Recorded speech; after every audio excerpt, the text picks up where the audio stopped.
માં હળવા પૂરની આશંકા છે। 9 જિલ્લામાં પૂરની સંભાવના છે। હવામાન વિભાગે જાણકારી આપી છે। ભરૂચ, છોટાઉદેપુરમાં પૂરની સંભાવના વ્યક્ત કરવામાં આવી રહી હોવાની પણ જાણકારી મળી રહી છે। આપને જણાવી દઈએ કે જે રીતનું વરસાદની પરિસ્થિતિ છે, નર્મદા, સુરત, તાપીમાં પણ પૂરની સંભાવના, વડોદરામાં પણ હળવા પૂરની સંભાવના છે। અમરેલી, ભાવનગર, સુરેન્દ્રનગરમાં પણ પૂર સંભવ છે। ખાસ કરીને જે દક્ષિણના વિસ્તારો અને સૌરાષ્ટ્રના વિસ્તારો છે ત્યાં આગળ આવી પરિસ્થિતિ જોવા મળી રહી હોવાની જાણકારી હાલમાં મળી રહી છે। અને જે તમામ વિસ્તારોની અંદર વરસાદ વરસી રહ્યો છે અથવા ભારે વરસાદ થયો છે ત્યાં આગળ આ પરિસ્થિતિને ધ્યાનમાં રાખી અને જે આયોજન છે તે કરવામાં પણ આવી રહ્યું છે। પરંતુ બીજી તરફ એ વાત પણ સ્પષ્ટ થઈ રહી છે કે જે જગ્યાએ આ આયોજન કરવામાં આવ્યું હતું ત્યાં તો બનાસકાંઠા જિલ્લાના વિભાજનને મળી શકે છે મંજૂરી। ગાંધીનગરથી સૂત્રોના હવાલાથી મોટી ખબર। બનાસકાંઠા જિલ્લાના વિભાજનને મળી શકે છે મંજૂરી।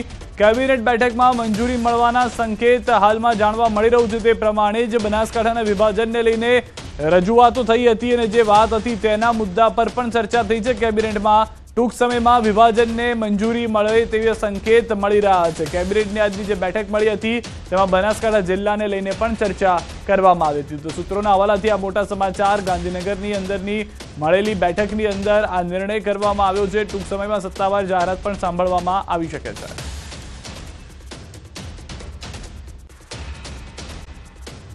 તો મહેસાણાના દૂધસાગર ડેરી ખાતે પણ મોકડ્રીલ યોજાઈ હતી। ભાજપ ધારાસભ્ય, સાંસદ સભ્ય પણ ઉપસ્થિત રહ્યા હતા। નેતાઓની હાજરીમાં મોકડ્રીલ થઈ હતી। આગની ઘટનાના સંદર્ભે યોજાયું મોકડ્રીલ। સાયરન વાગવાની સાથે મોકડ્રીલ, એમ્બ્યુલન્સ અને ફાયર બ્રિગેડની ટીમો પણ પહોંચી હતી અને તે પણ મોકડ્રીલમાં સામેલ થઈ હતી।